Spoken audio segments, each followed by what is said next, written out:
SSLC ಮೇಲಿನ ಮಕ್ಕಳಿಗೆ post matric scholarship start ಆಗಿದೆ. ಆದರೆ ಕೆಲವೊಂದು ಪ್ರಾಬ್ಲಮ್ಸ್ ಇವೆ. ಸೊ ಈಗ SSSP ಪೋಸ್ಟ್ ಮೆಟ್ರಿಕ್ ಸೈಟಿಗೆ ಹೋಗಿ ಅಲ್ಲಿ ಅಪ್ಲೈ ಆಪ್ಷನ್ನ ತೊಗೊಂಡು, ಅಂದರೆ ಆಲ್ರೆಡಿ ಸ್ಟೂಡೆಂಟ್ ಲಾಗಿನ್ ಆಪ್ಷನ್ನ ತೊಗೊಂಡು ಯೂಸರ್ ID ಮತ್ತು ಪಾಸ್ವರ್ಡ್ ಹಾಕಿ ಕ್ಯಾಪ್ಚಾ ಹಾಕಿ ಸ್ಟೂಡೆಂಟ್ ಲಾಗಿನ್ ಅಂತ ಇದೆ, ಅದರ ಮೇಲೆ ಕ್ಲಿಕ್ ಮಾಡಿ. ಅಂದರೆ ಕೆಲವೊಂದು ಇಶ್ಯೂಸ್ ಸ್ಟಾರ್ಟ್ ಆಗಿದೆ, ಕೆಲವೊಂದು ಕಾಲೇಜ್ ಡೀಟೇಲ್ಸ್ ತೋರಿಸ್ತಾ ಇಲ್ಲ. ಸೊ ಅದನ್ನ ಈ ವಿಡಿಯೋದಲ್ಲಿ ತೋರಿಸಿ ಇಶ್ಯೂ ಏನಂತ ಕರೆಕ್ಟಾಗಿ ಎಕ್ಸ್ಪ್ಲೇನ್ ಮಾಡ್ತೇನೆ. ಇವಾಗ ಫಸ್ಟು KYC ಮಾಡ್ಕೊಳ್ಬೇಕು. KYCಗೆ ಹೋಗಿ ಕ್ಲಿಕ್ ಫಾರ್ KYC ಅಂತ ತೊಗೊಂಡು ಅಲ್ಲಿ ನಿಮ್ಮ ಆಧಾರ್ ನಂಬರ್ ಹಾಕಿ. ಇಲ್ಲಿ ಏನಂತ ಹೇಳಿದ್ರೆ ನಿಮ್ಮ ಆಧಾರಲ್ಲಿರೋ ಒಂದು ನಂಬರ್ ಮಾತ್ರ ಕಂಪಲ್ಸರಿ ಬೇಕಾಗುತ್ತೆ. ಸೊ ಅಲ್ಲಿ ಐ ಅಗ್ರಿ ಕೊಟ್ಟು OTP ಮೇಲೆ ಕ್ಲಿಕ್ ಮಾಡಿ. ಅಲ್ಲಿ OTP ಪಡೆಯಿರಿ ಅಂತ ಆಪ್ಷನ್ ಬರುತ್ತೆ, ಓಕೆ ಅಂತ ಕೊಡಿ. ಆಮೇಲೆ ಸ್ಕ್ರೋಲ್ ಡೌನ್ ಮಾಡಿ OTP ಹಾಕ್ಲಿಕ್ಕೆ ಬರುತ್ತೆ. ಆಧಾರಿಗೆ ಯಾವ ನಂಬರ್ ಲಿಂಕ್ ಇದೆ ಆ ನಂಬರಿಗೆ OTP ಹೋಗುತ್ತೆ, ಅದನ್ನು ಇಲ್ಲಿ ಹಾಕಿ ಸಬ್ಮಿಟ್ ಮಾಡಿ. ಆವಾಗ ನಿಮ್ಮ ಫೋಟೋ ಬರುತ್ತೆ, ಅಲ್ಲಿ ಟಿಕ್ ಮಾಡಿ ಸೇವ್ ಅಂತ ಆಪ್ಷನ್ ಇದೆ, ಸೇವ್ ಮಾಡಿ. ಅದಾದಮೇಲೆ ಅಪ್ಲೈ ಫಾರ್ ಪೋಸ್ಟ್ ಮೆಟ್ರಿಕ್ ಮೇಲೆ ಕ್ಲಿಕ್ ಮಾಡಿ ಸ್ಟೆಪ್ 1 ಓಪನ್ ಮಾಡಿ. ಅಲ್ಲಿ ನಿಮ್ಮ ಬೋರ್ಡ್ ಕೇಳುತ್ತೆ. CBSE ಆದರೆ CBSE, ಸ್ಟೇಟ್ ಆದರೆ SSLC ಅಂತ ಚಾಯ್ಸ್ ಮಾಡಿ. SSLC ರಿಜಿಸ್ಟ್ರೇಷನ್ ನಂಬರ್ನ ಹಾಕಿ ಗೆಟ್ ಡಾಟಾ ಅಂತ ಕೊಡಿ. ಅಲ್ಲಿ ನಿಮ್ಮ ಡೀಟೇಲ್ಸ್ ಬರುತ್ತೆ, ಸರಿ ಇದ್ದರೆ ಓಕೆ ಅಂತ ಕೊಡಿ. ಒಮ್ಮೆ ಡೇಟ್ ಆಫ್ ಬರ್ತು, ನೇಮು ಎಲ್ಲ ಕ್ಲಿಯರಾಗಿ ಚೆಕ್ ಮಾಡಿಕೊಳ್ಳಿ. ಕೆಲವೊಂದು ಮಿಸ್ಟೇಕ್ಸ್ ಆಗಿವೆ ಪ್ರೀವಿಯಸ್ ಇಯರಲ್ಲಿ, ಕೆಲವೊಂದು ಚೆಕ್ ಮಾಡ್ಕೊಳ್ಳಲ್ಲ, ಸೀದಾ ಕೊಡ್ತಾರೆ. ಅದು ಬೇರೆ ಮಕ್ಕಳಿಗೆ ಅಪ್ಲೈ ಮಾಡಲಿಕ್ಕಾಗಲ್ಲ, ಇವರಿಗೂ ಸ್ಕಾಲರ್ಶಿಪ್ ಬರೋಲ್ಲ. ಸೊ ತುಂಬ ಪ್ರಾಬ್ಲಮ್ಸ್ ಇವೆ. ಸೊ ಚೆಕ್ ಮಾಡಿ ಸೇವ್ ಕೊಡಿ. ಆನಂತರ ಕಾಸ್ಟ್ ಆ್ಯಂಡ್ ಇನ್ಕಮ್ ಆಪ್ಷನ್ ಇದೆ, ಅಲ್ಲಿ ಕಾಸ್ಟ್ ಇನ್ಕಮ್ ಇದೆಯಾ ಕೇಳ್ತಿದೆ, ಎಸ್ ಅಂತ ಹಾಕಿ ನಿಮ್ಮ ಜಾತಿ ಆದಾಯನ ಸಬ್ಮಿಟ್ ಮಾಡಿ.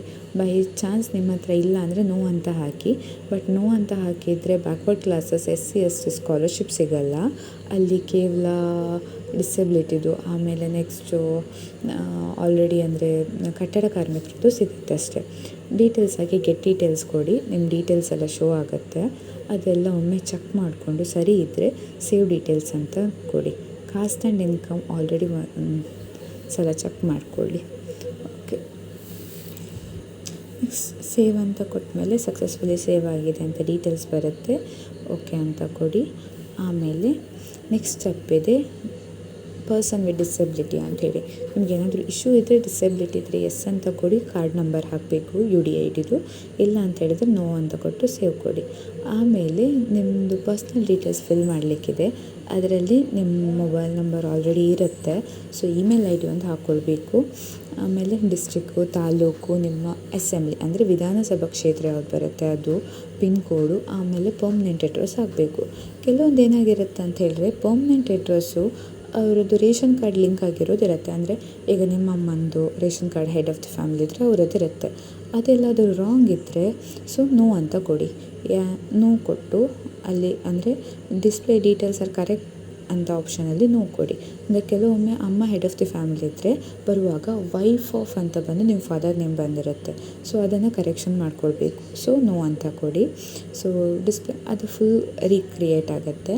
ಸೊ ಪುನಃ ನಿಮ್ಮ ಡಿಸ್ಟ್ರಿಕ್ಕು, ತಾಲೂಕು, ವಿಧಾನಸಭಾ ಕ್ಷೇತ್ರ, ಪಿನ್ ಕೋಡು, ಆಮೇಲೆ ಅಡ್ರೆಸ್ಸನ್ನು ಫಿಲ್ ಮಾಡಿ. ಅಲ್ಲಿ ಡೊಮಿಷಿಯಲ್ ಆಫ್ ಕರ್ನಾಟಕ ಎಸ್ ಕೊಡಿ. ಆಮೇಲೆ ಡಿಸ್ಪ್ಲೇ ಡೀಟೇಲ್ಸ್ ಎಸ್ ಕೊಡಿ ಕರೆಕ್ಟ್ ಇದ್ದರೆ. ಓಕೆ, ಎಸ್ ಕೊಟ್ಟು ಅದನ್ನು ಸಬ್ಮಿಟ್ ಮಾಡಿ. ಮೇಲೆ ಸ್ಕ್ರೋಲ್ ಅಪ್ ಮಾಡ್ಕೊಂಡು ಹೋದರೆ ಮೇಲೆ ನೆಕ್ಸ್ಟ್ ಅಂತ ಇರುತ್ತೆ, ಅಲ್ಲಿ ಕ್ಲಿಕ್ ಮಾಡಿ. ಆಮೇಲೆ ಇದು ಎಜುಕೇಷನ್ ಡೀಟೇಲ್ಸಿಗೆ ಬರುತ್ತೆ. ನೀವು ಕರ್ನಾಟಕದಲ್ಲಿ ವ್ಯಾಸಂಗ ಮಾಡ್ತಿದ್ದೀರಾ ಕೇಳುತ್ತೆ, ಔಟ್ಸೈಡ್ ಕರ್ನಾಟಕ ಓದ್ತಿದ್ದೀರಾ ಕೇಳುತ್ತೆ, ನೋ ಅಂತ ಕೊಡಿ.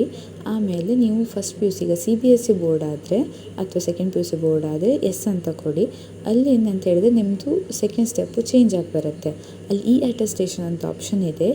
ಅಟೆಸ್ಟೇಷನಿಗೆ ಹೋಗಿ ನಿಮ್ಮ ಡಾಕ್ಯುಮೆಂಟ್ ಅಂದರೆ ಫೀಸ್ ಕಟ್ಟಿದ ರೆಸಿಪ್ಟನ್ನು ನೀವು ಅಪ್ಲೋಡ್ ಮಾಡಬೇಕು. ಅಲ್ಲಿ ವ್ಯೂ ಅಪ್ಲೋಡೆಡ್ ಅಟೆಸ್ಟೇಷನ್ ಇದೆ ಹಾಗೆ.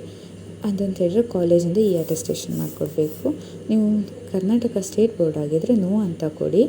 ಸೊ ನೋ ಅಂತ ಕೊಟ್ಟಾಗ ನಿಮಗೆ ಅಲ್ಲಿ ಸ್ಟ್ಯಾಟ್ಸ್ ನಂಬರ್ ಕೇಳುತ್ತೆ. ಅಲ್ಲಿ ನೀವು ಫಸ್ಟ್ PU ಓದ್ತಿದ್ದೀರಾ ಕೇಳುತ್ತೆ, ಎಸ್ ಅಂತ ಕೊಡಿ. ಫಸ್ಟ್ PU ಸೆಕೆಂಡ್ PU ಅಲ್ಲಿ ಸ್ಟ್ಯಾಟ್ಸ್ ನಂಬರ್ ಕೇಳುತ್ತೆ.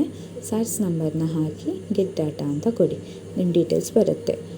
ಮೇನ್ ಪ್ರಾಬ್ಲಮ್ ಇವಾಗ ಏನಾಗ್ತಿರೋದು ಅಂತ ಹೇಳಿದರೆ ಗೆಟ್ ಡೀಟೇಲ್ಸ್ ಕೊಟ್ಟರೆ ಈ ಥರ ಬರ್ತದೆ. ಅಂದರೆ SATS number has not yet been shared by the PU with SSP. ಅಂದರೆ ನಿಮ್ಮ ರಿಜಿಸ್ಟರ್ ಡೀಟೇಲ್ಸ್ನ SSP ಬೋರ್ಡಿಗೆ PU ಇಂದ ಸಬ್ಮಿಟ್ ಆಗಿಲ್ಲ. ಇಂಥ ಟೈಮಲ್ಲಿ ಏನು ಮಾಡಬೇಕಂತ ಹೇಳಿದರೆ ಕಾಲೇಜಿಗೆ ಒಂದು ಇನ್ಫಾರ್ಮ್ ಮಾಡಿ, ಬಟ್ ಇದು ಟೈಮ್ ತೊಗೊಳುತ್ತೆ. ಅಂದರೆ ಕಾಲೇಜ್ನವರು ಅದಕ್ಕೆ ಸಬ್ಮಿಟ್ ಮಾಡಿ ಅಪ್ಡೇಟ್ ಆದಮೇಲೆ ಇಲ್ಲಿ ಡೀಟೇಲ್ಸ್ ತೋರಿಸುತ್ತೆ. ಅಲ್ಲಿವರೆಗೆ ನೀವು ವೆಯ್ಟ್ ಮಾಡಬೇಕು, ಬೇರೆ ಆಪ್ಷನ್ಸ್ ಇಲ್ಲ. ಕಾಲೇಜಿಗೆ ಒಂದು ಇನ್ಫಾರ್ಮ್ ಮಾಡಿ. Thank you. ಸಬ್ಸ್ಕ್ರೈಬ್ ಮಾಡಿ.